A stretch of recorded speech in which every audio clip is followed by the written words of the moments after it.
going to take a look at a backhand technique for drops, and backhand drops are super easy. We've got to keep it super simple in a way that you can effectively control your drop and you can do a really good drop every time. So, and a lot of time when I teach this people, they're like, oh, that's too easy to read. Well, it is easy to read, and that's the whole point. It's easy to read that you're showing someone that you're doing something, and once you've mastered that drop and you can really push it in there, even if your opponent is way out of position and you know they're running in, and it's the best option still is to drop the ball in there. We're going to use this drop and push the ball into that front corner.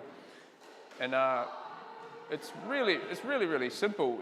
And we don't want to create too much racket speed. That's one of the biggest problems with especially people who are beginning to play squash. They think they've got to have their racket up like real high on the backhand drop to make sure that their opponent can't read it. But pretty much you can just read them just about every time anyway. So make sure that your arm is nice and straight. So we're going to create like a little pendulum motion. So our arm is nice and straight like this, straight up and down. And we're going to bring our hand back to our back foot and then push it forward to our front foot. And we're just going to drop our back shoulder down so that we create a little bit of angle so that the racket face is going slightly up. So we'll do a couple.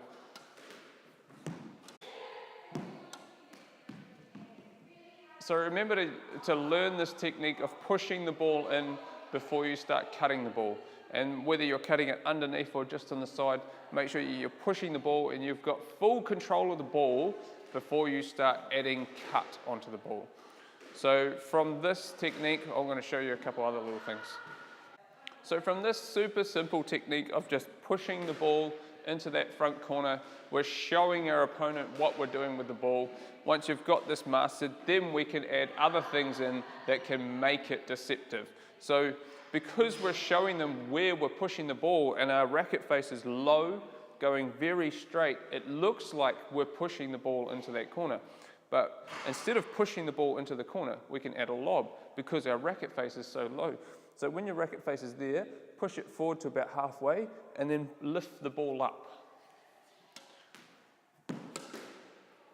So this lob can be straight down the wall or it can be a cross-court lob. A cross-court one is a little bit more difficult and you've got to make sure you're hitting the ball well in front of your foot and you're in the right position, not facing too far around to get that ball up and over their head on the cross-court.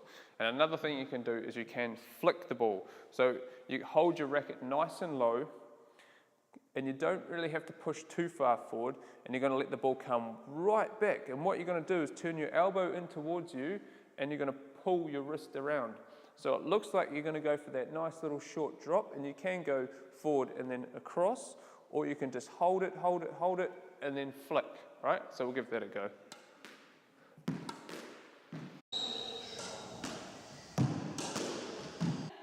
So once you've got that nice little push drop mastered, try the push to lob and then push to flick cross court so that your opponent isn't reading your drop. They have to wait and stand at the tee until you've hit it.